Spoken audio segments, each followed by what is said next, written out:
आदाब नाज़रीन, आप देख रहे हैं गुलिस्तान न्यूज़ और गुलिस्तान न्यूज़ पर अपना पसंदीदा प्रोग्राम सलाम जी के लेकर मैं आपका मेज़बान गौहर कुछ आपकी खिदमत में हाजिर। और नाज़रीन, आपको बताते चले कि 8:35 से लेकर 10 बजे तक ये प्रोग्राम आप देख सकते हैं गुलिस्तान न्यूज़ पर, और उसके साथ साथ ही जो समाजी राब्ता साइट है उस पर भी आप देख सकते हैं, यूट्यूब पर भी देख सकते हैं, फेसबुक पर भी देख सकते हैं। और उसके साथ साथ ही आज इस प्रोग्राम में 9:40 पर आपकी फ़ोन कॉल्स भी इस प्रोग्राम में हम शामिल करेंगे। लेकिन आज के इस प्रोग्राम में जो खबरें रही उसमें डोनाल्ड ट्रंप के हवाले से जो उन्होंने फ़लस्तीन के हवाले से, गज़ा के हवाले से बयान दिया है, उस पर यू टर्न लिया है। और वो यू टर्न क्या है सदर डोनाल्ड ट्रंप का, उस हवाले से भी आपको अपडेट करेंगे। और उसके साथ साथ ही आर्मेनिया और अज़रबैजान के बाद दोनों ममालिक अब 40 साल बाद एक अमन माहदे पर वो उन्होंने हामी भर ली है। दोनों ममालिक की जानिब से क्या है वो अमन माहदा, वो भी आप तक पहुंचाएंगे, अपडेट जरूर करेंगे। और उसके साथ साथ ही आज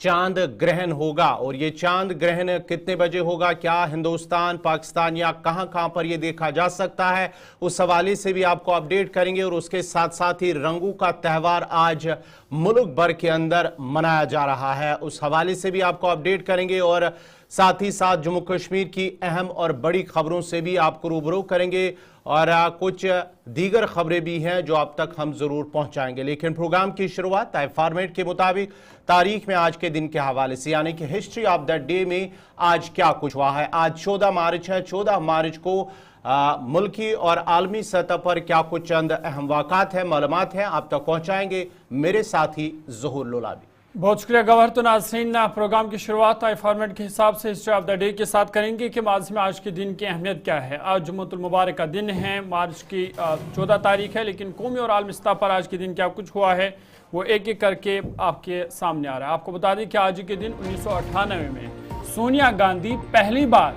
कांग्रेस की सदर बनी थी। आज के दिन उन्होंने पहली बार कांग्रेस की कमान संभाली थी। 1914 में आज के दिन सर्बिया और तुर्की ने अमन माहिदे पर दस्तखत किए। दोनों मुल्कों के दरमियान आज के दिन अमन कायम हुआ था। और आज के दिन 1924 में लातीनी अमरीकी मुल्क कोस्टारिका में ट्रेन हादसे में 248 अफराद हलाक हुए थे, जबकि 93 अफराद इसमें जख्मी हुए थे। और आज के दिन 1955 में शहजादा महेंद्र नेपाल का बादशाह बन गया था, नेपाल का हुक्मरान आज के दिन ये बन गया था।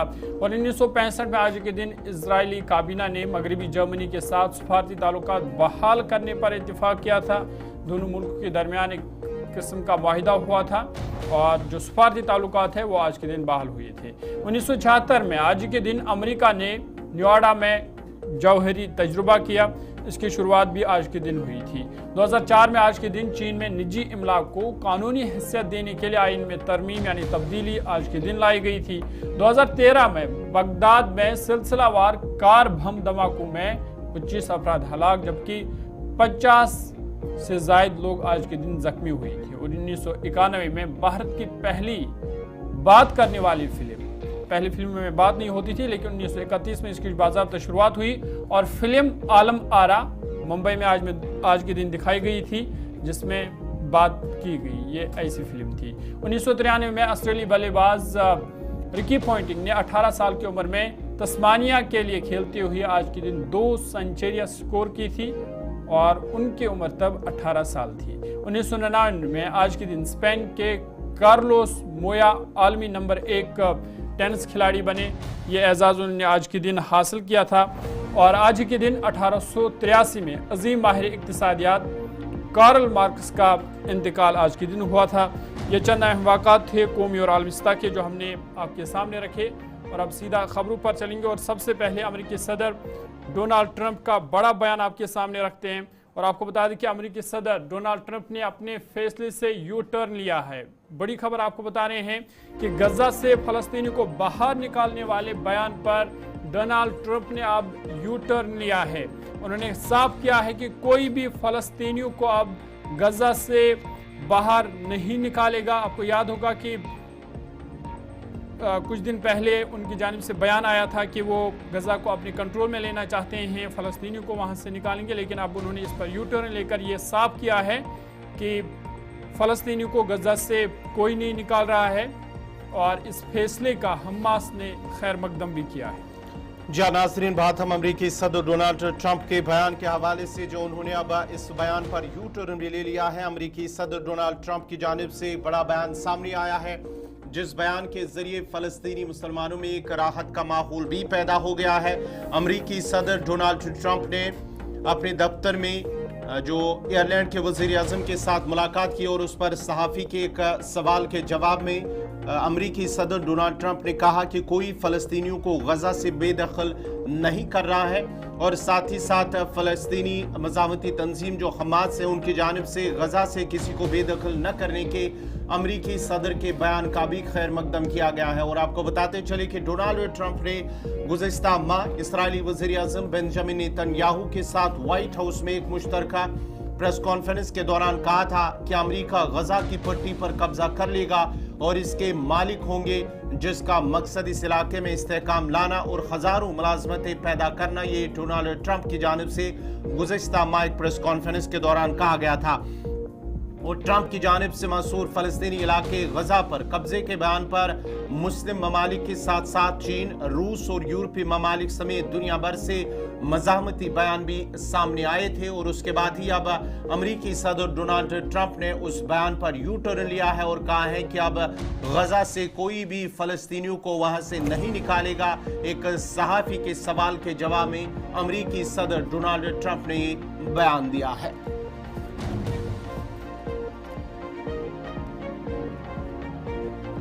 चलिए नाजरीन, बढ़ते हैं आगे। बात जरा अब अमरीकी सदर डोनाल्ड ट्रंप के बयान के बाद अब बात करेंगे अजरबैजान और आर्मेनिया के हवाले से। 40 साल पुराना दोनों ममालिक के दरमियान जो तनाज़ा है वो अब हल होने के तैयार है, हल होने के करीब आ रहा है, क्योंकि दोनों ममालिक ने एक अमन माहदे पर हामी भर ली है। अजरबैजान और आर्मेनिया ने 40 साल जो पुराना तनाज़ा है ख़त्म करने के माहदे पर अब दोनों रजामंद हो गए हैं और दोनों ममालिक के दरमियान अमन माहदे पर दस्तखत की तारीख अगरचे अभी तय नहीं हुई है, लेकिन दोनों ममालिक की जानिब से ये कहा गया है कि अब इस जो तनाज़ा है वो ख़त्म किया जाएगा।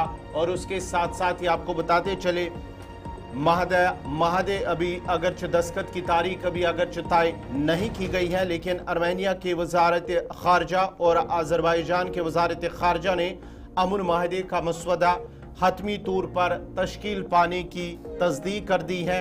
और माहदे पर दस्तखत से पहले अजरबैजान ने आर्मेनिया के आईन में मुतनाज़ा इलाके से मुतल्लिक तब्दीली की शर्त रखी है। अजरबैजान और आर्मेनिया के दरमियान साल 1980 की दहाई से सरहदी इलाका जो नगोर्नो बाकर जो कब्जा है उस पर तनाज़ा चल रहा है, जिस पर अब दोनों ममालिक की जानिब से इस तनाज़े को ख़त्म करने के माहदे पर रजामंदी जाहिर कर दी है। अगरचे अभी तक दस्तखत की तारीख तय नहीं हुई है, लेकिन दोनों ममालिक की वजारत खारजा ने एक अमन माहदे का मसवदा तश्कील पाने की तस्दीक की है। और जो सरहदी इलाका 1980 की दहाई से जो सरहदी इलाका नगोर्नो-कराबाख जिस पर कब्जा दोनों तरफ से जो तनाज़ा चल रहा है उसको ख़त्म करने का जो तनाज़ा है वो चल रहा था, अब उस पर दोनों ममालिक की जानिब से इस पर हामी भर ली गई है कि इस तनाज़े को ख़त्म किया जाएगा और अमन माहदे पर दोनों रजामंद भी हो गए हैं। चलिए, बड़ी खबर और एक अहम खबर अजरबैजान और आर्मेनिया के हवाले से, जहां पर जो तनाज़ा चल रहा था वो अब ख़त्म होने को है और 40 साल के बाद दोनों मुल्कों के दरमियान अब अमन की पेशकश हुई है। आगे बढ़ते हैं, बाद आज के दिन के हवाले से करते हैं। और आपको बता दें कि आज का दिन इसलिए भी अहम है क्योंकि आज जब रवां साल का पहला मुकम्मल चांद ग्रहण आज देखने को मिलेगा। चांद को मुकम्मल ग्रहण 12:30 बजे के करीब देखा जा सकता है और इसका इख्तिताम फिर 3:30 बजे होगा, यानी 12 बजे से लेकर 3:30 बजे तक आप ये देख सकते हैं। चांद ग्रहण जो है यूरोप, अफ्रीका, जनूबी और शुमाली अमेरिका में देखा जा सकता है। और आपको बता दें कि ये इस साल का पहला मुकम्मल चांद ग्रहण होगा। जी नाजरीन, आज आपको बताते चले कि बड़ी और अहम खबर चांद ग्रहण। आज आसमान जो है वो सुर्ख रोशनी इससे मुनव्वर हो जाएगा। ये लगभग 3 साल बाद पहला चांद ग्रहण होगा। साल का पहला मुकम्मल ग्रहण भारत पाकिस्तान में नहीं देखा जा सकेगा क्योंकि दिन के औकात में होने की वजह से चांद ग्रहण को देखना मुमकिन नहीं है। ये महकमे मौसमियात की जानिब से अगर माना जाए तो भारतीय वक्त के मुताबिक तकरीबन चांद ग्रहण का आगाज सुबह 9:27 पर होगा और मुकम्मल ग्रहण जो है वो तकरीबन 12:30 बजे यानी कि 12:28 पर होगा और ये इख्तिताम तकरीबन 3:30 बजे के करीब होगा। और आपको बताते चले कि चांद ग्रहण का नज़ारा जो है वो शुमाली और जनूबी अमेरिका में देखा जा सकता है और उसके साथ साथ ही 3 साल बाद ये मुकम्मल ग्रहण होगा।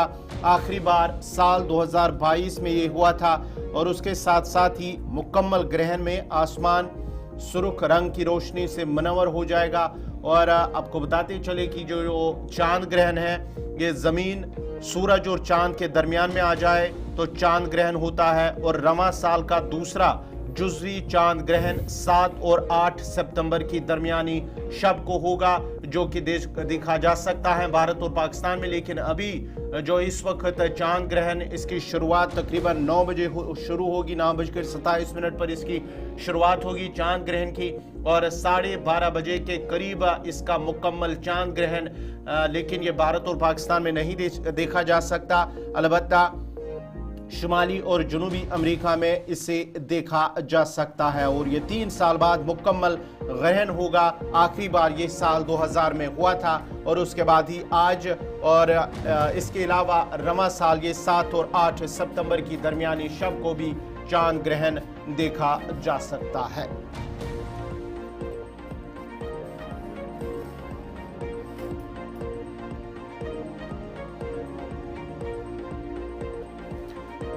चलिए नाज़रीन बढ़ते आगे, ये थी चांद ग्रहण के हवाले से। अब जरा बात त्यौहार की करते हैं। रंगों का त्यौहार होली आज दुनिया भर में मनाया जा रहा है और इस सिलसिले में धूमधाम से तकारीब का जो मुल्क भर के अंदर इसका इनेकाद किया जा रहा है और उसके साथ साथ ही रंगों का त्यौहार, मजहबी त्यौहार जो होली है जोश खरूश से मनाई जा रही है। होली को रंगों का त्यौहार भी कहा जाता है और इस त्यौहार के मौके पर जो हिंदू बरादरी के लोग हैं एक जगह भी जमा होते हैं और एक दूसरे के चेहरों पर गुलाल लगाते और रंग फेंकते हैं और एक दूसरे को तहाइफ भी पेश किए जाते हैं, जबकि गरूब में भी तकारीब का इनेकाद किया जा रहा है। और उसके साथ साथ ही हिंदू बरादरी हर साल अपना त्यौहार जोश खरोश से मनाते हैं।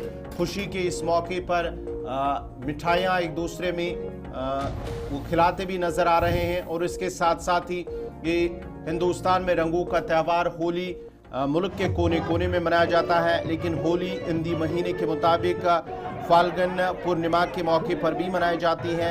लेकिन हिंदुस्तान का ये त्यौहार दुनिया के कई दूसरे ममालिक में भी मनाया जाता है, जिसमें कई मुस्लिम ममालिक भी शामिल है। चाहे पाकिस्तान की हम बात करेंगे, वहाँ पर भी होली का त्यौहार बड़े धूमधाम के साथ मनाया जा रहा है। ये आप तस्वीरें देख सकते हैं, सरहद ज़िला पुंछ की तस्वीरें हैं जहाँ पर लोग होली बड़े जोश खरोश के साथ मनाते हैं, एक दूसरे पर रंग फेंकते भी नजर आ रहे हैं। बिल्कुल, आज पूरा मुल्क होली के रंगों में रंगा हुआ है और इसी जोश खरोश के साथ जम्मू के बैन अक़वामी सरहद पर भी या दीगर जो सरहदी इलाके हैं वहाँ पर आज BSF की जानिब से भी या CRPF फौज की जानिब से भी ये त्यौहार बड़े धूमधाम से मनाए जाते हैं।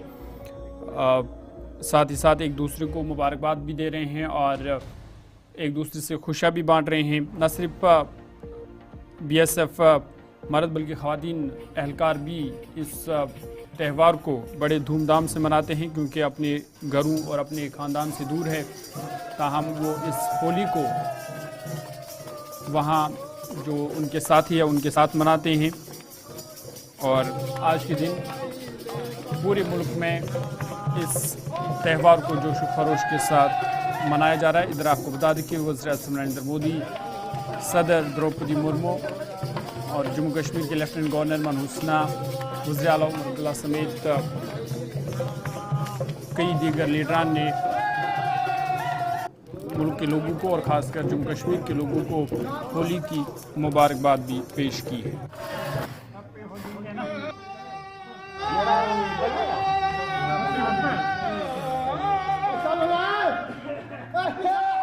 अस्सलामुअलैकुम, मेरा नाम नूर सलीम शेख। हम लोग यहाँ पे E38 बटालियन से हूँ। हम लोग यहाँ होली का त्यौहार मना रहे हो। हमारा रमज़ान भी चल रहा है, रमज़ान के साथ होली का त्यौहार भी मन रहा है। और हमारा कंपनी कमांडर के सहयोग से उच्च अधिकारी आ रखा है, सबका एक साथ, घर से दूर है तब भी हम लोग बढ़िया से त्योहार मना रहा हूँ।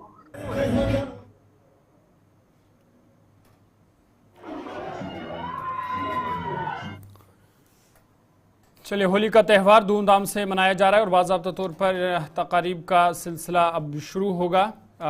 गुलिस्तान न्यूज़ की तरफ से आप सबको होली की बहुत बहुत शुभकामनाएं। आगे बढ़ते हैं, बात जम्मू कश्मीर के करते हैं और आपको बता दें कि जम्मू कश्मीर में 74 मिलिटेंट सरगर्म है। ज़राए के हवाले से खबर है जिसमें 59 गैर मुल्की मिलिटेंट है, जबकि 17 मकामी मिलिटेंट है जो इस वक्त जम्मू कश्मीर में सरगर्म हैं। इनमें अगर हम पिछले बरस की बात करें तो काफ़ी तादाद में कमी आई है, ताहम मिलिटेंटों के खिलाफ सिक्योरिटी फोर्स के दस्ते भी मुतहरिक है।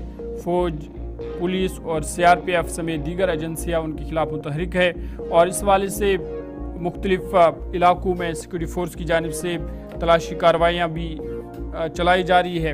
एदाद शुमार से पता चलता है कि जम्मू कश्मीर में मिलिटेंटों की तादाद में तेज़ी से कमी आई है, जहां 2024 के अरसे में कुल 91 मिलिटेंट सरगर्म थे, लेकिन अब इनकी तादाद घटकर 76 रह गई है। इनमें से 17 मकामी मिलिटेंट है, जबकि जो दीगर है वो फॉरेन मिलिटेंट है, गैर मकामी मिलिटेंट है।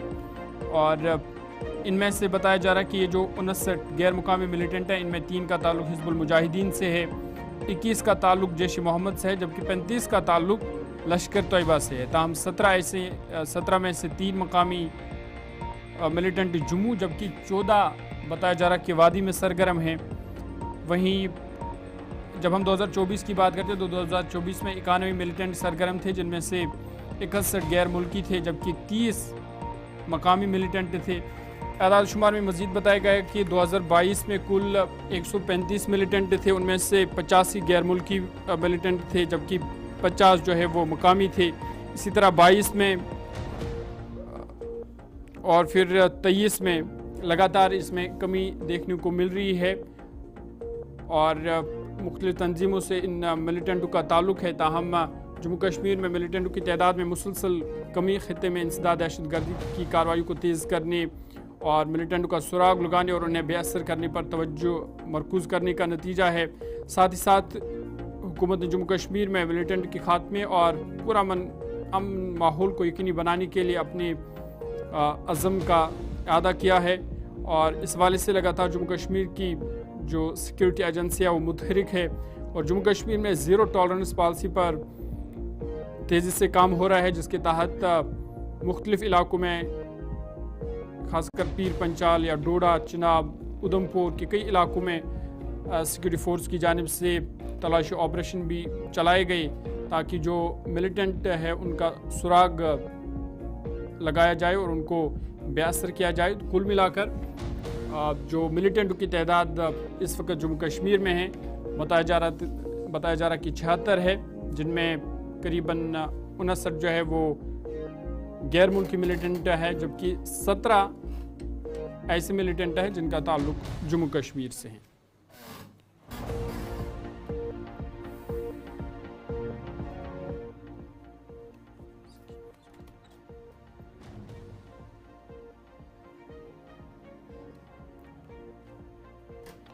चलिए नाज़रीन, बढ़ते हैं आगे। बात ज़रा जम्मू कश्मीर के हवाले से करते हैं, क्योंकि जम्मू कश्मीर की असम्बली बजट के दौरान गुज़िस्ता रोज़ भी महकमे सेहत, तालीम और समाजी बहबूद के हवाले से वज़ीर जो तालीम है, सेहत है, उनकी जानिब से जो है तालीम, सेहत और तिबी तालीम, समाजी बहबूद, आला तालीम के 4 महकमों के लिए तकरीबन 27,526 करोड़ रुपए से ज़्यादा की ग्रांट को मंजूरी दी गई है।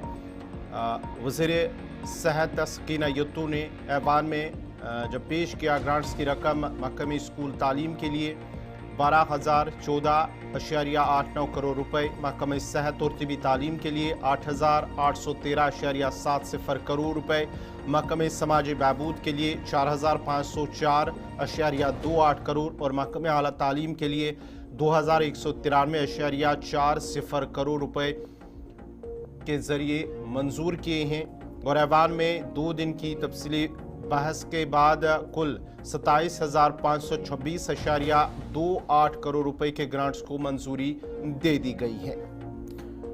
ग्रांट्स के मुतालबात पर बहस का खुलासा करते हुए वजीर सकीना यतू जो इन तमाम महकमों की जिम्मेदारी चूंकि उनके पास है, उन्होंने कहा कि वो कोशिश करेगी कि इन तमाम महकमों में आसानी लाई जाए और लोगों को मज़ीद सहूलियत फराहम की जाए। साथ ही साथ उन्होंने कानून साजों का भी खैर मकदम किया और उन्हें यकीन दिलाया कि उनकी टीम ग्रांट्स के मुतालबात पर बहस के दौरान उठाए गए मसाइल को हल करने की कोशिश करेगी और उन पर अमल भी करेगी। स्कूल एजुकेशन सेक्टर पर बात करते हुए उन्होंने कहा कि जो तालीम है उनकी हुकूमत की पहली तरजीह है कि तालीम में बेहतरी लाई जाए। साथ ही साथ उन्होंने वज़ीर आला उमर अब्दुल्ला का शुक्रिया भी अदा किया, जिस तरह का बजट वज़ीर आला उमर अब्दुल्ला ने पेश किया और इन महकमों के लिए जो ग्रांट्स रखे गए उस पर भी उन्होंने उनका शुक्रिया अदा किया। और उन्होंने कहा कि हुकूमत का मकसद है कि जम्मू कश्मीर में तालीमी मयार को मज़ीद बढ़ाना है। सेक्टर की कामयाबी की अक्कासी करते हुए उन्होंने कहा कि जम्मू कश्मीर में यूनिवर्सिटी की सतह तक तकरीबन मुफ्त तालीम हुकूमत का एजेंडा है कि मुफ्त तालीम फराहम की जाए, जिसमें 18,724 सरकारी स्कूल और 5,517 निजी स्कूलों के नेटवर्क की मदद से 77.3% खवानगी की शरह में हिस्सा लिया गया, जो कि कौमी औसत के करीब है। साथ ही साथ उन्होंने दीगर महकमों के बारे में भी बताया कि हुकूमत की तरजीह होगी कि लोगों को आसानी फराहम की जाए, उन्हें उनके मुश्किलात को दूर किया जा सके। साथ ही साथ उन्होंने कहा कि जो मुख्तलिफ सरकारी महकमों में खाली पड़ी असामियाँ हैं उनको भी पूरा किया जाएगा।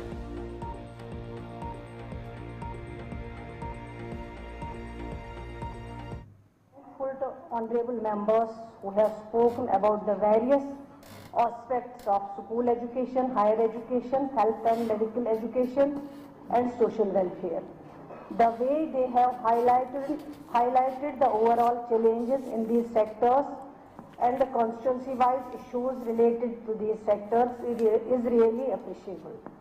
Their suggestions about these sectors will definitely guide us in addressing the challenges and also improve where required. School education, Jammu and Kashmir has a distinct of having free education up to university level. There is a network of 18,724 government schools in which 13,84,000 students are enrolled. Besides, there are 15,517 private schools as well. This network of schools has helped Jammu and Kashmir to achieve literacy rate of 77.3%, which is very close to national literacy rate of 77.70%. In order to extend the benefits of quality education to the people of Jammu and Kashmir, a number of initiatives have been taken, which includes infrastructure, building human resources, development, pre-primary school, KGBS and girls hostels as well. Under UT Capex Samagra, an amount of rupees 739 crores has been approved for infrastructure development, which includes new buildings, additional school rooms, etc. In order to address the need for having suitable accommodation in government schools, additional classrooms are planned in 545. High and higher secondaries also, besides upgradation of infrastructure in various schools. In addition to this, 150 science computer labs are planned to be constructed in next financial year, along with 100 school buildings for rented schools. During the current budget, a provision of 600 ICT labs, 2,000 smart classrooms and 1,500 ATLS has been kept to encourage innovation and scientific temperament among the students. Similarly, 15,000 pre-primary schools are to be established for the benefit of enrollment of 1,80,000 children. In order to encourage mother tongue, various initiatives are being taken at the primary and upper primary levels. For direct benefit of the students, various facilities like textbooks, free uniform, midday meals and scholarships are being offered. This kind of facilities has helped the department in attracting more enrollment besides reducing the dropout. Special enrollment drives are being conducted to attract more and more students in government schools and also ensure that no child remains out of school. For the benefit of students in remote areas and students belonging to migratory population, 1,859 seasonal centers are being run across Jammu and Kashmir.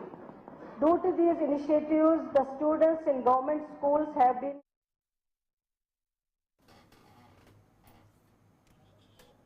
तो ये थी वज़ीर सेहत सकीना यतू, जिन्होंने गुज़श्ता रोज़ assembly के अंदर इन grants को मंजूरी दी है बाज़ाब्ता तौर पर। और नाजरीन, प्रोग्राम सलाम जे के जारी रहेगा। प्रोग्राम में मज़ीद खबरें होंगी, लेकिन यहाँ पे छोटा सा तिजारती वक्फा।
ब्रेक के बाद आपका दोबारा खैर मकदम है। सलाम जी के प्रोग्राम में नाज़रीन, अब ज़रा बात बिजली की करते हैं। जम्मू कश्मीर के अंदर जो बिजली की कमी है वो लगातार बढ़ रही है। अगरचे गुज़श्ता कुछ महीनों के दौरान बिजली की पैदावार में कमी आई है, लेकिन गुज़श्ता 9 सालों में जम्मू कश्मीर में बिजली की ख़रीदारी औसतन सालाना 3.60% इजाफ़ा हुआ है।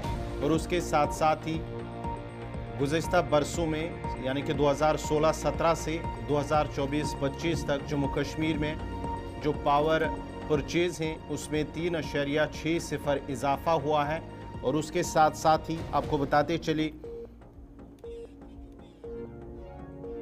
इलाके में आबादी में इजाफे के हवाले से भी बात की जा रही है कि आबादी में इजाफा हुआ है, उसके साथ ही उसकी वजह से ये शरह बढ़ रही है।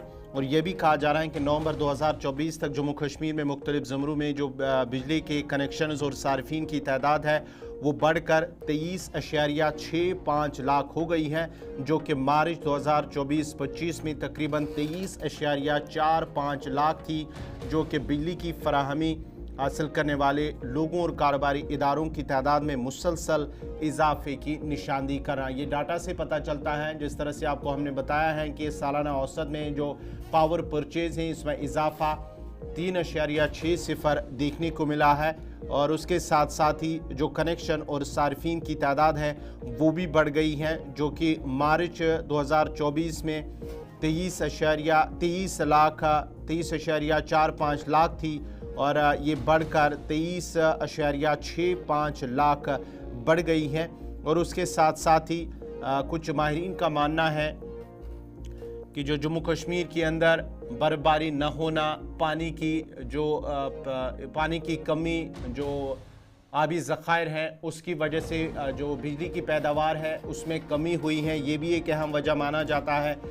जो पानी के बहाव की कमी के नतीजे में जो हाइडल पावर प्लांट्स हैं उनमें पैदावार की कमी हुई है, जो बिजली की पैदावार है उसकी वजह से भी जो पावर परचेज हैं उसमें इजाफा हुआ है। और उसके साथ साथ ही आपको बताते चले कि जम्मू कश्मीर के अंदर जो गुज़श्ता माह फरवरी के आखिरी हफ्ते तक हाइड्रो पावर जनरेशन की जो खसारा था वो 85% से ज़्यादा जो कोयले और शमसी तवानाई पर इन्हिसार कर रहा था। लेकिन अब मुतल्लिका महकमा का मानना है कि गुज़श्ता चंद दिनों के दौरान जो बर्फ़बारी हुई है, बारिशें हुई हैं, उसमें जो आबी ज़खायर हैं उसमें जो पानी का इजाफा हुआ है उसकी वजह से आने वाले दिनों में भी अब बिजली की पैदावार में आने वाले दिनों के दौरान इजाफा देखने को मिल सकता है। लेकिन महकमे PDD के हुकाम का दावा था कि जो मकामी पावर प्लांट से उससे जो मकामी हाइड्रो पावर जनरेशन है उसमें तकरीबन 80 से 90% कमी हुई है, क्योंकि पानी की किल्लत आबी ज़खायर में हुई है, जिसकी वजह से पावर जनरेशन में भी कमी हुई है। ये भी एक अहम वजह माना जाता है। और इस वक्त जम्मू कश्मीर का तकरीबन 85 से 90% जो इन्हिसार है वो कोयला और शमसी तवानाई पर है, जो कि दूसरी रियासतों से मंगवाई जा रही हैं, क्योंकि अभी तक मकामी बिजली पैदा नहीं हो रही है, कम पैदा हो रही है। उसकी वजह से भी जो पावर परचेज है उसमें इजाफा देखने को मिल रहा है।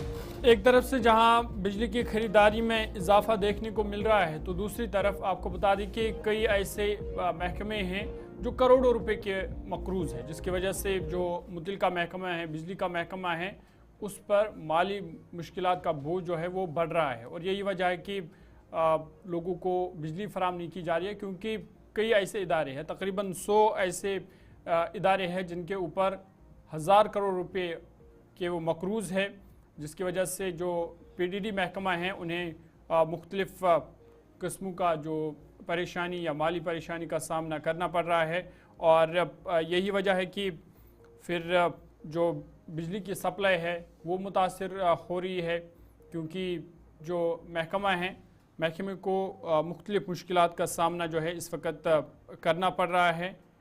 और आपको बता दें कि ये एदाद-ओ-शुमार असम्बली में दिए गए, जिसमें बताया गया कि कई ऐसे इदारे हैं सरकारी और प्राइवेट जिनके जो करीबन 1000 करोड़ रुपए के मकरूज़ है। जम्मू कश्मीर हुकूमत ने कहा कि सरकारी महकमे या सनती यूनिट और दीगर निजी इदारे महकमे पावर डेवलपमेंट के माली मुश्किलात की बुनियादी वजह यही है, क्योंकि ऐसे 100 सरफहरिस्त बिजली के नादहंदगान हैं जो 1000 करोड़ रुपए के मकरूज़ हैं। हुकूमत ने इस वाले से कानून साज़ असम्बली को आगाह किया कि सरकारी महकमों, सनती यूनिटों, नीम सरकारी और प्राइवेट इदारों पर वाजिबात की मद में महकमे पावर डेवलपमेंट के करोड़ों रुपये वाजिबुल अदा है। दरअसल ये मामला मेंबर असम्बली लंगेट शेख खुर्शीद ने उठाया था, और उसके सवाल के जवाब में हुकूमत ने एदाद-ओ-शुमार पेश करके कहा कि सबसे बड़े नादहंदगान में बाबा जंग 63.78 करोड़ रुपए के बकाया बिल के साथ सरफहरिस्त है। इसके बाद chief engineer style hydro electric पर 59.96 करोड़ रुपए बकाया है। एग्जीक्यूटिव इंजीनियर PHE सोपोर पर 45.84 करोड़ रुपए हैं, जबकि चीफ माइनिंग इंजीनियर पर 42.43 करोड़ रुपये वाजिबुल अदा है।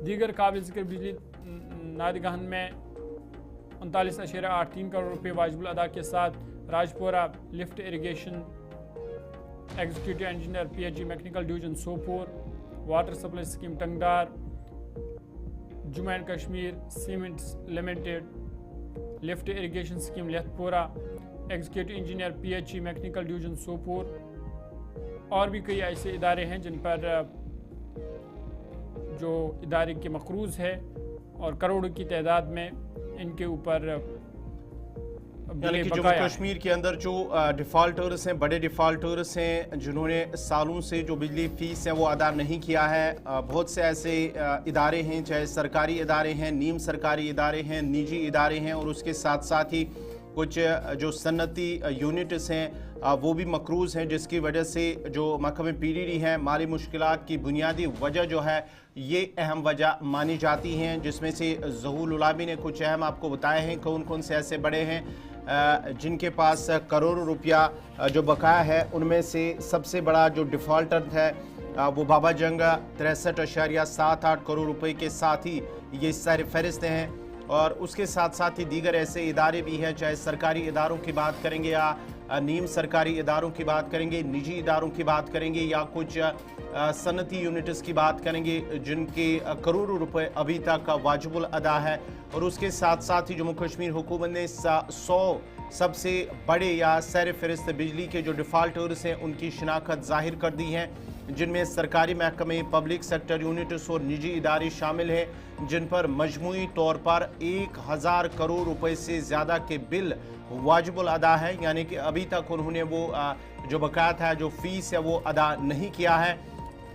और हुकूमत की जानिब से जो एमनेस्टी स्कीम है, जो सारिफीन को जुर्माना माफ़ करके उनके वाजिबात की अदायगी में मदद करने के लिए बनाई गई है। पहले ही 2,75,081 बिजली सारिफीन को अपनी मुतवज्जा कर चुकी हैं अपनी तरफ। और उसके साथ साथ ही इनमें से 1,60,560 जम्मू सूबे में और 1,14,574 कश्मीर से हैं।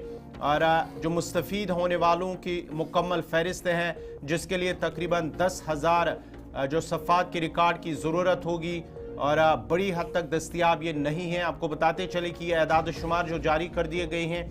और दरअसल मेंबर असम्बली जो लंगेट हैं शेख खुर्शीद, उनकी जानिब से ये सवाल असम्बली के अंदर पूछा गया था, जिसका जवाब दिया गया है, जो आंकड़े फिर जारी कर दिए गए हैं। और उसके साथ साथ ही उनकी जानिब से अब ज़्यादा से ज़्यादा एहतिसाब का भी मुतालबा किया गया है और इस बात पर जोर देते हुए कि अवामी फ़ंड्स को ज़ाया नहीं किया जाना चाहिए। और जो डिफ़ॉल्टर्स हैं, ख़ास तौर पर सरकारी इदारे हैं, उन पर जोर दिया गया कि वो माली इस्तेहकाम और बिजली की अदम फराहमी को यकीनी बनाने के लिए अपने वाजिबात अदा करे। जोर दिया गया हुकूमत से भी कि उनसे वो पैसा वसूला जाए। और उसके साथ साथ ही बहुत सारी सरकारी स्कीमें हैं जो हुनर को फ़रोग़ देने और नौजवानों को काबिल बनाने में मदद करती हैं। उस हवाले से भी उन पर जोर दिया गया है ताकि उनका फ़ायदा आम लोगों को मिले। और जो पैसा है, ये महकमे PDD का पैसा जो इन सरकारी या नीम सरकारी या निजी इदारों या कुछ सनती यूनिट्स ऐसे हैं जिनके पास करोड़ों रुपयों का पैसा है, यानी कि 1,370 करोड़ रुपए वाजिबात हैं जो उन्हें अदा करने होंगे। ये हुकूमत की जानिब से भी आदाद शुमार जारी कर दिए गए हैं, जिसके बाद अब जो मेंबर असम्बली लंगेट शेख खुर्शीद हैं, उनकी जानिब से हुकूमत पर जोर दिया गया है, मुतालबा किया गया है कि ज़्यादा से ज़्यादा एहतिसाब का उन्होंने मुतालबा किया और जोर दिया कि अवामी फ़ंड को ज़ाया नहीं किया जाना चाहिए।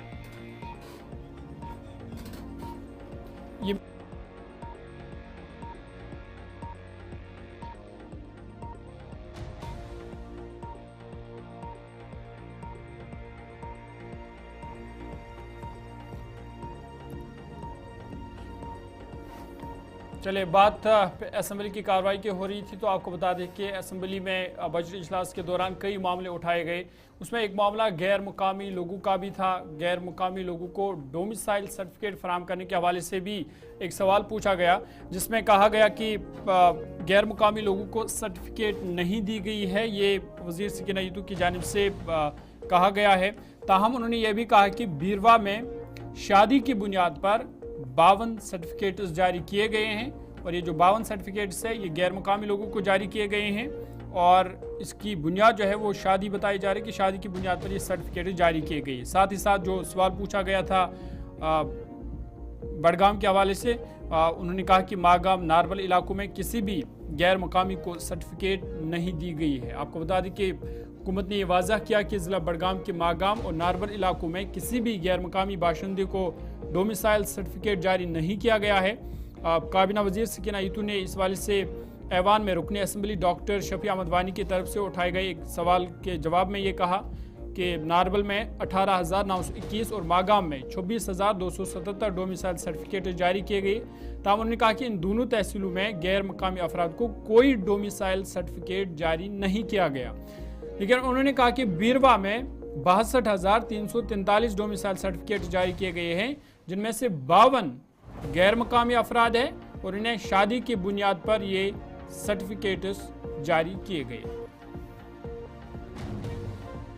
ये नाज़रीन, कल असम्बली के अंदर जब एक सवाल पूछा गया है कि जो डोमिसाइल सर्टिफिकेट्स हैं कितनी अभी तक इजरा की गई हैं, मोहम्मद शफ़ी वानी की जानिब से, शफ़ी अहमद वानी की जानिब से जब सवाल उठाया गया है तो उस सवाल का जवाब दिया गया है और बताया गया है, जो वज़ीर सेहत समाजी बहबूद सकीना यतू उनकी जानिब से जवाब दिया गया है कि नारवल के अंदर 18,921 और मागाम में 26,277 डोमिसाइल सर्टिफिकेट्स जो सर्टिफिकेट हैं वो इजरा की गई हैं।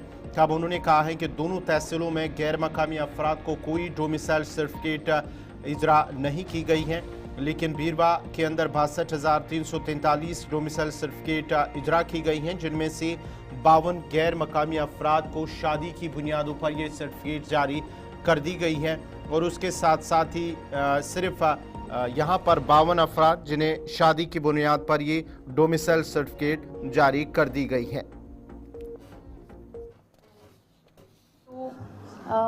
The detail of domicile certificates issued in Naubal, Magam and Birwa Tahsils of Birwa constituency, indicating also the number of non-locals has been issued domicile certificates. There is as under. Serial number 123 Naubal, Magam, Birwa. Number of domicile certificates issued Naubal 18,921, non-local nil. B. Magam 26,277 domicile certificates issues. Number of non-local nil. Birwa 62,343. Number of domicile certificates issued non-locals 52. मैं minister साहिबा से जानना चाहता हूँ, बीरवा तहसील में जो ये 52 non locals को डोमिसाइल सर्टिफिकेट मिली है, ये कौन से लोग हैं और किस प्रोविजन के अंडर इनको डोमिसाइल सर्टिफिकेट मिली है? मुझे उम्मीद है कि मिनिस्टर साहिबा पूरी वजाहत देगी इसके मुतालिक। सर, ये जो ए पार्ट बी पार्ट में नील दिखाया और सी पार्ट में जो 52 दिखाया है, टोटल जो नॉन रेजिडेंट्स जो है उनको डोमिसाइल सर्टिफिकेट इशू किए गए। ये जो 52 है ये ऑन मैरिज ग्राउंड्स इशू किए गए हैं कि जिनकी शादी हुई है उनको ये डोमिसाइल सर्टिफिकेट मिला हुआ है। काबीना वज़ीर सकीना यतू की जानिब से ये वाज़ह कर दिया गया कि 52 ऐसे अफराद हैं, गैर मुकामी अफराद हैं, जिन्हें शादी की बुनियाद पर डोमिसाइल सर्टिफिकेट्स जारी किए गए हैं। नाज़रीन, 9:21 हुआ चाहते हैं और एक पड़ाव में हम दाखिल होंगे, यहाँ पे छोटा सा ब्रेक लेंगे, लेकिन आखिरी कुछ मिनट है वो आपके लिए हमने रखे हैं कि आप हमें कॉल करेंगे और आपकी बात भी सुनेंगे। लेकिन उससे पहले छोटा सा ब्रेक के बाद खबरें और भी है, उसके बाद आपकी बात भी सुनी जाएगी।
ब्रेक के बाद आपका दोबारा खैर मकदम है प्रोग्राम सलाम जी के में नाजरीन। अब ज़रा बढ़ते हैं आगे, बात ज़रा बस साइबर फ्रॉड की भी करते हैं, क्योंकि साइबर फ्रॉड इस वक्त जम्मू कश्मीर के अंदर उसकी शरह बढ़ रही है और उसमें नौजवान जो आ रहे हैं फंस रहे हैं उसकी वजह से भी। लेकिन पुलिस की जानिब से कार्रवाई की जा रही है, कई कामयाब कार्रवाइयाँ की गई हैं, अमल में लाई गई हैं। CIK कश्मीर की जानिब से जम्मू कश्मीर पुलिस के जो काउंटर इंटेलिजेंस विंग है उनकी जानिब से 13 नौजवानों को बाजियाब कर लिया गया है।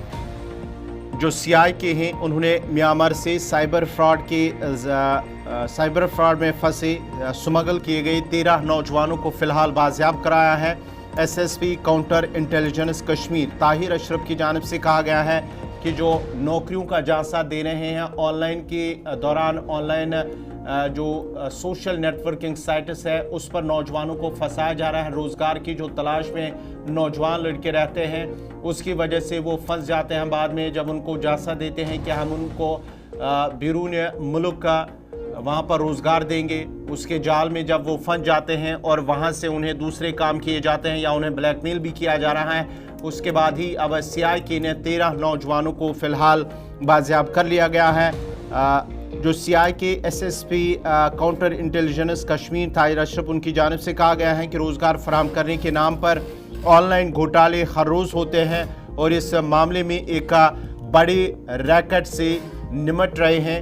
और उनकी जानिब से कहा गया है कि वादी के पढ़े लिखे नौजवान सोशल मीडिया पर, ख़ास तौर पर फेसबुक पर नौकरियों की तलाश करते हैं और जब वो उन लिंक्स पर क्लिक करते हैं और डाटा एंट्री ऑपरेटर्स के लिए मुलाजमत की असामियाँ तलाश करते हैं तो ये मुलाजमत बैरून ममालिक में, ख़ास तौर पर थाईलैंड में दस्तियाब है, उनकी जानिब से कहा जा रहा है। और जब वो वहाँ पर पहुँचते हैं तो उनके साथ ही फ्रॉड होता है और वो वहाँ पर वो नौजवान वादी कश्मीर के फंस जाते हैं। उन्होंने कहा है कि क्लिक किया और ऑनलाइन इंटरव्यू भी दिया है, उसके बाद ही उन्हें कॉल भी मिला है और टिकट भी भेजे गए हैं। जबकि कुछ लोगों को भी बताया गया, कुछ नौजवानों को बताया गया कि वो अपनी टिकट खुद कर लें और वहाँ पर आ जाएं, जिसके बाद ही उन्हें रोज़गार मिल सकता है, उन्हें नौकरी मिल सकती है।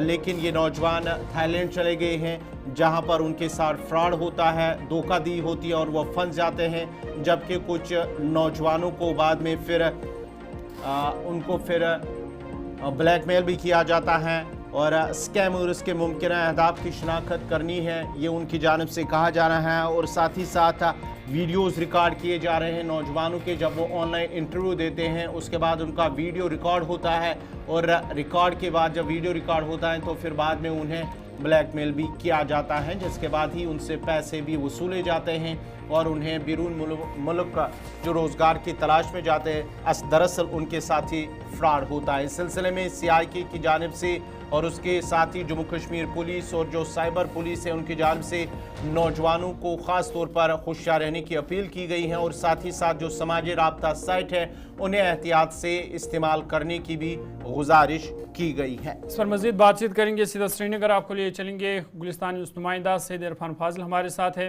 इरफान, अपडेट कीजिएगा, ये जिस फ्रॉड को लेकर के हम बात कर रहे हैं, 13 कश्मीरी नौजवान हैं जो खुशकिस्मती से बच गए हैं, किस तरह का ये फ्रॉड इनके साथ हुआ था?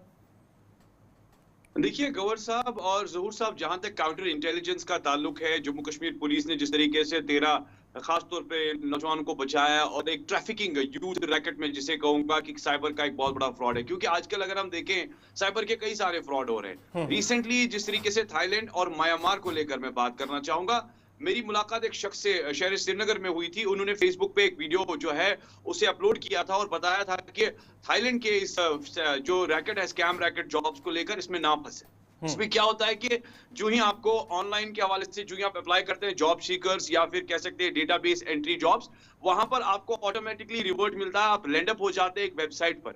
वहां पर आपको एक वीडियो कॉल लिंक हो जाती है, फिर आपका एक ऑनलाइन इंटरव्यू होता है। ऑनलाइन इंटरव्यू करने के बाद आपका जो है हायरिंग प्रोसेस स्टार्ट हो जाता है, जबकि आपके घर तक अपॉइंटमेंट लेटर जो है मेल के जरिए पहुंच जाती है। न बल्कि अपॉइंटमेंट लेटर, बल्कि इसके साथ साथ टिकट भी आपके घर तक पहुंच जाता है। तो ये दो चीजें जब क्लिक हो जाती है कि टिकट भी मिल रहा है, जॉब भी मिल रहा है, तो आपको डेटाबेस एंट्री जॉब करनी है, ये लड़का या ये शख्स जो है वो तैयार हो जाता है थाईलैंड जाने के लिए। और इसके साथ साथ जो ही ये थाईलैंड पहुंचता है तो वहां पर इन्हें वो कुछ शख्स ऐसे मिलते हैं जो इनका पासपोर्ट ले जाते हैं और उसके बाद बाय शिप इन्हें म्यांमार पहुंचाते हैं और म्यांमार पहुंचने के बाद वहां पर जो ऑनलाइन प्रोसेस की जो जॉब्स होती है वो अश्लील होती है, वो गंदी होती है, जो इन्हें मजबूर करती है कि आप वो नौकरी करें, उसके बाद जी हाँ आपका पैसा डबल आपको मिलेगा, अगर आप ये नहीं करेंगे तो आपका पासपोर्ट नहीं मिलेगा। यकीन मानिए कुछ लड़के जान बचा के वहां से भाग भी आए हैं, मगर कुछ लड़के वहां पर जी हाँ फंस भी गए। इसी मामले को लेकर जब ये चीज ऑनलाइन जॉब्स का स्कैम लेकर जो है काउंटर ताहिर अशरफ साहब के पास पहुंची है, तो उसके बाद ये सिलसिला जो है रेस्क्यू ऑपरेशन तेज हो गया, जिसमें तकरीबन जी हाँ गवर्नमेंट ऑफ इंडिया की तरफ से इसको टारगेट बनाया गया। एजेंसी जो इंटेलिजेंस एजेंसीज है उन तक ये बात पहुंचाई गई और ताकि जल्द से जल्द जो है इन लड़कों को वहां से इस जॉब स्कैम से बचाया जाए। और ये काउंसिल प्रोसेस स्टार्ट भी हो गया, मगर इसके साथ साथ जिस तरीके से उन्हें बचाया भी गया है, मगर उसके बाद एक काउंसिल सेशन पेरेंट्स और उन यूथ के साथ उस एक्टिविटीज को लेकर हुआ है कि और खास तौर पे बताया गया है कि इस मामले में ना फंसे, क्योंकि गवर्नमेंट ने कई सारी ऐसे डेवलपमेंट स्किल स्कीम्स रखी है जिसमें आप जी अडॉप्ट कर ले तो इसमें दोबारा से आपका जो स्कैम है वो आप इन्वॉल्व हो जाएंगे और उसके बाद आप फंस जाएंगे। तो ये सिलसिला लगातार दिखाई दे रहा है थाईलैंड म्यांमार जो ये चीज प्रोसेस है, और खुसूसन इस प्रोसेस को लेकर हम अटेंशन को कहना चाहेंगे, अपील करना चाहेंगे कि फेसबुक पे आप कोई भी अगर लिंक देखते हैं, फेसबुक पे जो है मैक्सिमम स्कैमर्स बैठे हैं, आप बिना इरफान ना सिर्फ म्यांमार बल्कि हम देख रहे हैं कि जो भी खासकर फॉरेन कंट्रीज है, सऊदी अरब, कुवैत या दीगर ममालिक में भी हम देख सकते हैं कि जम्मू कश्मीर के जो नौजवान हैं उनके साथ रोज़गार के नाम पर फ्रॉड किया जा रहा है। एक तरफ से यहाँ इनको एक रोज़गार दिया जा रहा है, लेकिन वहाँ जब वो जाते हैं तो वहाँ उनसे दूसरा काम किया जा रहा है। तो क्या इसके वजूहात आप देख रहे हैं? क्या नौजवानों के पास अवेयरनेस नहीं है या दूसरा बेरोजगारी का भी एक बड़ा मसला है? बड़ा अच्छा सवाल पूछा ज़हूर आपने। देखा जाए तो बेरोजगारी के हवाले से ही बहुत बड़ा सवाल है। यहाँ पर कई सारे ऐसे नौजवान हैं जो आईटी इंटेलिजेंस प्रोफेशनल्स है, जिन्होंने आईटी कोर्सेज बीटेक करके या एमटेक करके अपनी प्रोफेशनल डिग्रियां हासिल की है, बट द प्रॉब्लम यह है कि नौकरियां नहीं है। अब नौकरियों के लिए अगर आपको सेक्टर चाहिए तो आपको एक कॉर्पोरेट सेक्टर या इंटरनेशनल सेक्टर चाहिए जहां पर आप अपना रोजगार अच्छा कमा सकते हैं, और ये चीजें कश्मीर में है नहीं। या तो आपको मेट्रोपॉलिटन करना है या फिर आपको फॉरेन जाना है, और मैक्सिमम इस तरह के प्रोफेशनल जो है वो कोशिश करते हैं कि फॉरेन मिले, मगर स्कैमर्स इसका फायदा उठा रहे हैं। वो लड़कों को ले जाते हैं, उसके बाद ये अश्लील वहां पर काम करने के लिए मजबूर करते हैं ताकि आप वीडियो चैटिंग करें, ताकि आप गलत बातें लोगों के साथ करें, और उसके बाद ब्लैकमेलिंग का प्रोसेस चलता है। ये का प्रोसेस के बाद वो वीडियो रिकॉर्ड करके उस शख्स को भेजा जाता है। एक और चीज जानना चाहूंगा, क्या अवेयरनेस की कमी है? क्योंकि जब देखा जा रहा है तो पढ़े लिखे नौजवान ही इस साइबर फ्रॉड में फंस जाते हैं, और ऐसे में क्या हमें एजुकेशनल इंस्टीट्यूशंस के अंदर अवेयरनेस प्रोग्राम मुनक्किद करने की ज़रूरत है ताकि और ज़्यादा नौजवानों को या तलबा को इस हवाले से अवेयर किया जाए? इंपॉर्टेंटली गौर कुछ साहब, जहां तक देखिए अगर देखा जाए awareness program is very important. जब तक आपके हाथ में स्मार्टफोन है दैट मींस आपको एक स्मार्ट एक्टिविटी अब करनी है, और आप स्मार्ट एक्टिविटी के साथ अब एडिक्ट हो गए हैं।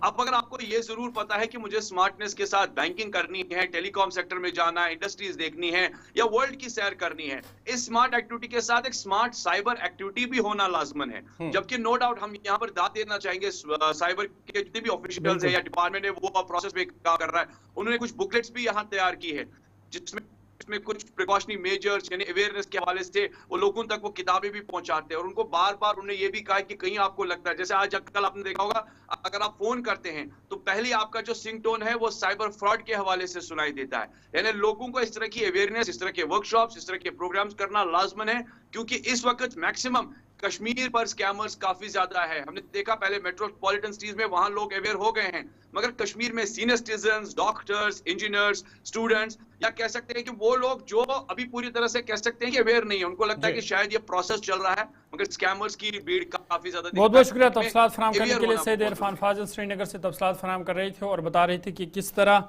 जम्मू कश्मीर के नौजवानों के साथ रोज़गार के नाम पर फ्रॉड हो रहा है, और म्यांमार में 13 ऐसे कश्मीरी नौजवान हैं जिनके साथ धोखा हुआ था। ताहम खुशकिस्मती से CIK की मेहरबानी से उन्हें फ़िलहाल बचाया गया है।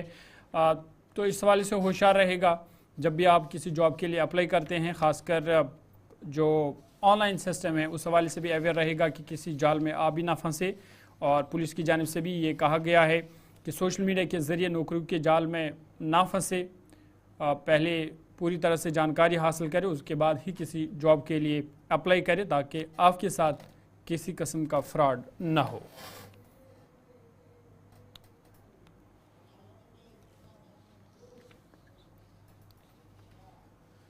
चलिए, ये थी बात फ्रॉड के हवाले से। बात जम्मू कश्मीर की सयाहत की करते हैं और आपको बता दें कि लगातार सयाहों की तादाद में इजाफा हो रहा है और हुकूमत के मुताबिक पिछले 2 वर्षों में 2.5 करोड़ सयाहों ने जम्मू कश्मीर का दौरा किया है।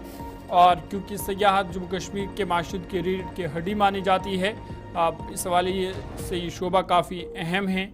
और वज़ीर आला उमर अब्दुल्ला, जिनके पास सयाहत का चार्ज भी है, उन्होंने इस हवाले से कहा कि हुकूमत शहर श्रीनगर को मज़ीद फ़रोग देने की कोशिश कर रही है और हुकूमत की अवलीन तरजीह है कि शहर श्रीनगर को ज़्यादा फ़रोग दिया जाए ताकि ज़्यादा से ज़्यादा सयाहों को राग़िब किया जाए, वो जम्मू कश्मीर का दौरा करे। और कुल मिलाकर अगर हम देखें तो जम्मू कश्मीर में पिछले 2 वर्षों के दौरान 2.5 करोड़ सयाह जो है वो जम्मू कश्मीर में वारिद हो चुके हैं और इससे कहीं ना कहीं जम्मू कश्मीर की माशत में भी मुस्बत तब्दीली देखने को मिली है। वज़ीर आला उमर अब्दुल्ला की जानिब से जो उन्होंने कहा है कि जो सयाहत है वो जम्मू कश्मीर की जो रीढ़ की मईशत की रीढ़ की हड्डी मानी जाती हैं और इस सिलसिले में शहर श्रीनगर के साथ साथ जो दीगर इलाके हैं, चाहे मजहबी मकामात हैं या सयाहती मकामात हैं, उनके फ़रोग को तरजीह दे रहे हैं ताकि सयाहत को ज़्यादा से ज़्यादा फ़रोग मिले और मुल्की और गैर मुल्की सयाह ज़्यादा से ज़्यादा जम्मू कश्मीर का रुख करे, दौरा कर सके। और उसके साथ साथ ही उन्होंने कहा है कि डल झील हो, निशात शालीमार हो, चश्मा शाही, परी महल, ज़ियारतगाह हो, मंदिरों, गुरुद्वारों और दीगर जो अहम मकामात श्रीनगर के हैं उनकी एक अलग अलामत है। और उसके साथ साथ ही इन मकामात को फ़रोग़ देने के लिए हुकूमत पुरज़्म है। और उन्होंने कहा है कि गुज़िश्ता साल और रवां साल यानी कि साल 2024 और 23 के दौरान उन्होंने आंकड़े भी पेश किए हैं, जहां उन्होंने कहा है कि साल 2023 में 2,11,80,011 सयाहों ने जम्मू कश्मीर का दौरा किया, जबकि साल 2024 में ये तादाद बढ़कर 2,35,90,081 हो गई है। और उसके साथ साथ ही उन्होंने कहा कि गुज़िश्ता 3 वर्षों में महकमे सयाहत की तरफ से जो शुरू किए गए इंफ्रास्ट्रक्चर से जो मंसूबे हैं उनमें अपडेट भी फराहम किया है और कहा कि साल 2022-23 में तकरीबन 984 मंसूबे शुरू किए गए हैं, जिनमें 549 मुकम्मल हुए। साल 2023-24 में 1191 मंसूबे शुरू किए गए हैं और 516 मुकम्मल हो चुके हैं। 2024-25 में 1914 मंसूबे शुरू किए गए हैं, जिनमें से 1057 मुकम्मल हो चुके हैं।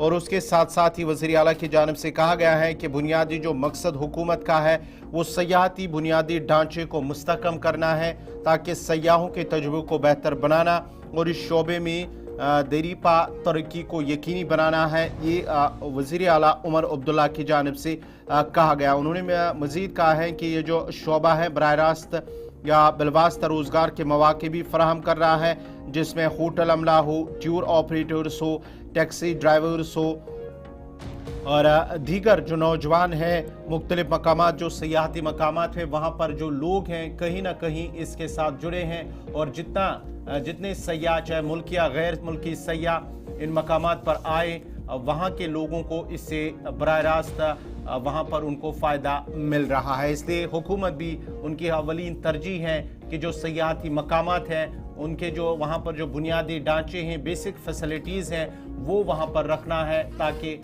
सयाहों को कोई मुश्किलात या कोई तकलीफ वहाँ पर पेश ना आए।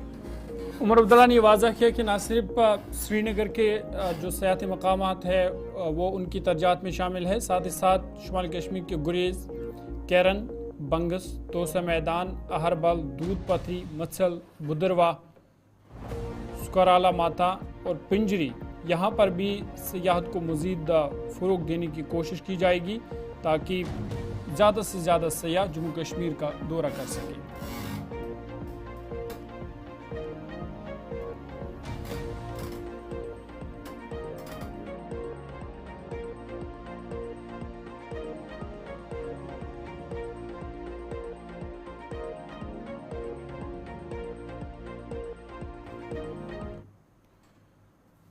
आगे बढ़ते और एक मामले की बात करते हैं और आपको बता दें कि जम्मू कश्मीर में जो सरकारी ज़मीन पर गैर कानूनी कब्ज़ा, उस हवाले से एक खबर आपके सामने रखते हैं और आपको बता दें कि हुकूमत ने ये कहा कि जो गैर कानूनी कब्ज़ा है उसे छुड़ाने की कोशिश की गई है।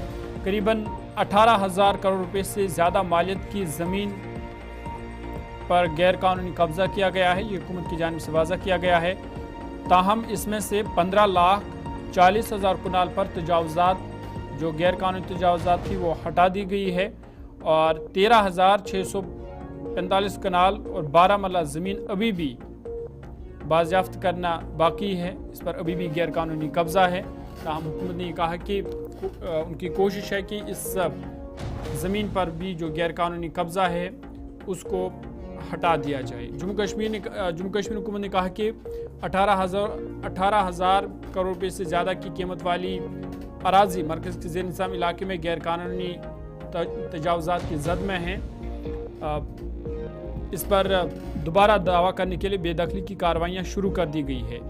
वज़ीर सेहत सकीना इतू, जिनके पास महकमे माल का कलमदान भी है, उन्होंने असम्बली में वक्फे सवालात के दौरान BJP MLA राजू जसरोटिया के सवाल के जवाब में ये बात कही। उन्होंने कहा कि जम्मू कश्मीर में तजावुज़ात के ज़रिए गैर कानूनी तौर पर कब्ज़ा करने वाली कुल रियासती अराजी 17,27,241 कनाल और 8 मरला है। मजमूई तौर पर 15,39,662 कनाल और 15 मरले को तजावुज़ात करने वालों से दोबारा हासिल की गई है, यानी इस पर से गैर कानूनी कब्ज़ा हटा दिया गया है। तमाम उन्होंने मज़ीद कहा कि 13,645 कनाल 12 मरला की बाज़याफ्त अभी बाकी है, ये अभी भी इस पर गैर कानूनी कब्ज़ा है। तजावुज़ात के तहत ज़मीन की आर्जी कीमत 18,049.6 करोड़ रुपये है। उसमें उन्होंने मज़ीद कहा कि बेदखली का अमल जो है वो शुरू कर दिया गया है। BJP के अरकान नरेंद्र सिंह रैना, राजू जसरोटिया और RS पठानी समेत कई अरकान ने ज़िमनी सवालात उठाए, जिसमें रियासती अराजी पर वसी पैमाने पर तजावुज़ात को हटाने के लिए टाइम फ्रेम तय करने का मुतालबा किया गया। वज़ीर ने उन्हें यकीन दिलाया कि कार्रवाई शुरू कर दी जाएगी। ज़मीन के इस्तेमाल के तबादलों के बारे में उन्होंने कहा कि कुठवा और जसरोटा में सनती मकासद के लिए ज़री ज़मीन की कुल तब्दीली 4,729 कनाल और 19.33 मरला है। तुजारी मकासद के लिए एक कुल 559 कनाल और 18 मरला है। सांबा में उन्होंने कहा कि ज़री अराजी की तब्दीली 156 कनाल और 7 मरले सनती इस्तेमाल के लिए और 654 कनाल 10 मरले तजारती मकसद के लिए। उन्होंने मज़ीद कहा कि रेवेन्यू डिपार्टमेंट ने इंडस्ट्रियल स्टेट्स के क़याम के लिए सरकारी ज़मीन में निजी अफराद को मुंतकिल नहीं किया।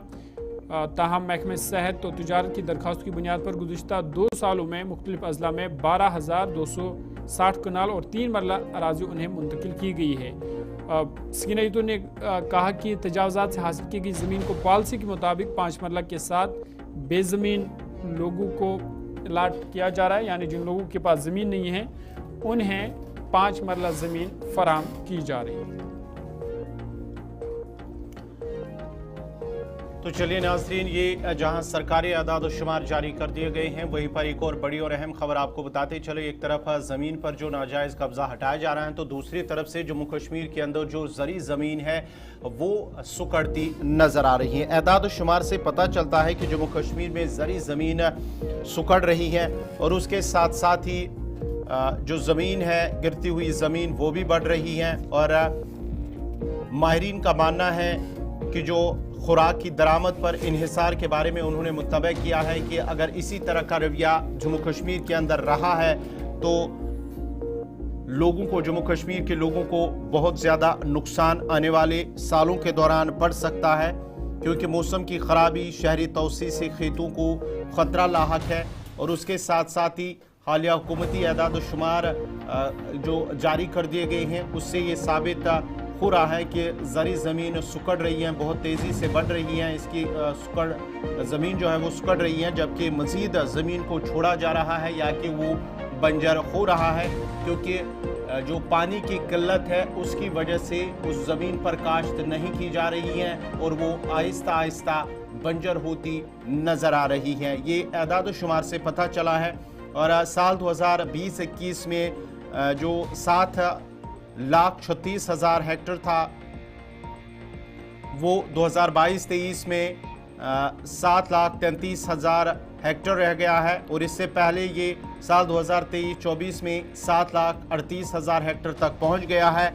और उसके साथ ही जो गैर काश्त छोड़ दी गई हैं 2020-21 के दौरान 1,20,000 हेक्टेयर से बढ़कर 2023-24 में 1,35,000 हेक्टेयर हो गई हैं। और जो नाकाबिले काश्त ज़मीन है उसमें इजाफा हुआ, बंजर और नाकाबिले काश्त ज़मीन जो है उसमें इजाफा हुआ है। एदाद शुमार के मुताबिक 2,95,000 हेक्टेयर से 3,02,000 हेक्टेयर तक ये बढ़ गया है। और उसके साथ साथ ही एदाद शुमार में ये भी बताया गया है कि जो ज़रख़े ज़री ज़मीन है ये तेज़ी से रिहायशी इलाकों, तिजारती मंसूबों और सड़कों में तब्दील हो रही है। और गैर ज़री इस्तेमाल के लिए रखी गई ज़मीन 2020-21 में 2,14,000 हेक्टेयर से बढ़कर 2023-24 में 2,15,000 हेक्टेयर तक पहुंच गई है। और माहिरीन की अगर हम बात करें कि तो माहिरीन का मानना है कि जो गैर मुतवक्का बारिशें, खुश्क साली, बेवक्त बर्फबारी और मौसम के बेतरतीब जो नमूनों ने काश्तकारी जो है उसमें खलल डाला है, उसकी वजह से भी नुकसान हो रहा है। और इस रुझान के बारे में जब माहिरीन से पूछा गया है या किसानों से पूछा गया है तो किसानों का मानना है कि जो आबी ज़खायर हैं, नदी नाले हैं, वहाँ पानी खुश्क होना या नदी नाले खुश्क होना, पानी की कमी होना और मुनासिब आपाशी के बगैर फसलें ख़त्म हो रही हैं, ये भी एक अहम वजह मानी जाती हैं जो किसानों का मानना है। उसके साथ साथ ही माहिरीन ने खबरदार इस हवाले से किया कि अगर ये रुझान जारी रहा तो जम्मू कश्मीर खुराक की दरामदाद पर बहुत ज़्यादा इन्हिसार कर सकता है और आने वाले महीनों, आने वाले सालों के दौरान ये मुश्किलात पैदा कर सकता है। माहिरीन का मज़ीद मानना है कि हुकूमत को पायदार काश्तकारी के प्रोग्राम मुतारिफ कराना है और उसके साथ साथ ही आपाशी को बेहतर बनाना चाहिए और किसानों के लिए बेहतर मंडी तक रसाई पैदा करना चाहिए। ये जो ज़री माहिर है उनकी जानिब से ये कहा गया है। और उसके साथ साथ ही उन्होंने मज़ीद कहा कि मौसमियाती तब्दीली ने जम्मू कश्मीर में जो रिवायती काश्तकारी है उसके अंदाज को तब्दील कर दिया है और बेतरतीब बारिश, पानी की किल्लत किसानों के लिए अपनी फसलों को बरकरार रखना मुश्किल बना रही हैं। और उसके साथ साथ ही आब हवा के लिए हिकमत अमलियों के बगैर ज़री पैदावार में कमी होती रहेगी, जिसकी वजह से आने वाले सालों के दौरान ये मज़ीद मुश्किलात पैदा कर सकता है।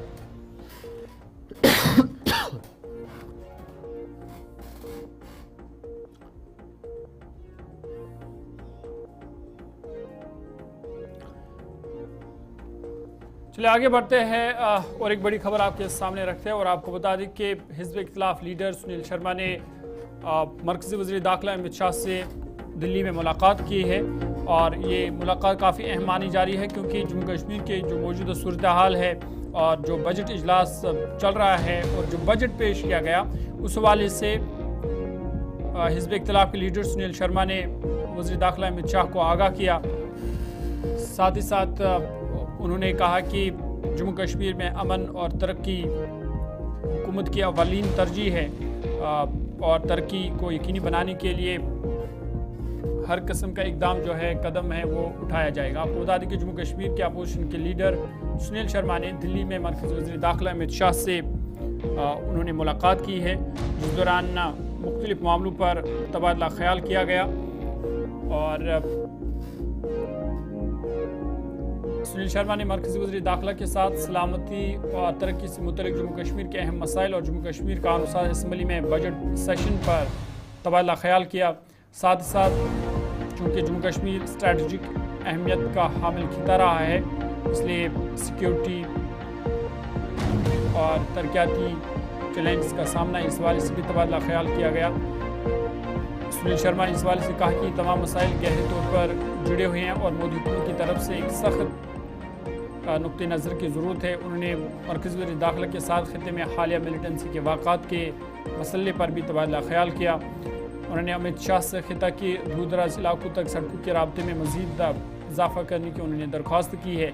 साथ ही साथ सयाहत, सनत और कारोबार जैसे अहम शोबों पर भी जोर देकर जम्मू कश्मीर में पायदार इक़्तिसादी माहौलियाती निज़ाम को आसान बनाने के लिए मुख्तलिफ अवामिल को नोटिस में लाया गया और मरकज़ी सरकार की फौरी मुदाखलत की ज़रूरत पर जोर देते हुए उन्होंने कहा कि जम्मू कश्मीर में मंशियात के इस्तेमाल और मंशियात की स्मगलिंग में इजाफे को भी उन्होंने उजागर किया है।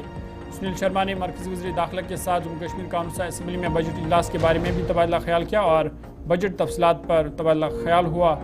साथ ही साथ सेशनों में होने वाले जो बातचीत के अहम नुकात है उनके हवाले से भी वज़ीर दाखिला को जानकारी दी गई। और इस मुलाकात के बाद मरकज़ी वज़ीर दाखिला अमित शाह ने सुनील शर्मा को यकीन दिलाया कि जम्मू कश्मीर में अमन और तरक्की मोदी हुकूमत की अवलीन तरजीह रहेगी और इस हवाले से मरकज़ आगे भी कदम उठाता रहेगा ताकि जम्मू कश्मीर की तरक्की को यकीनी बनाया जा सके।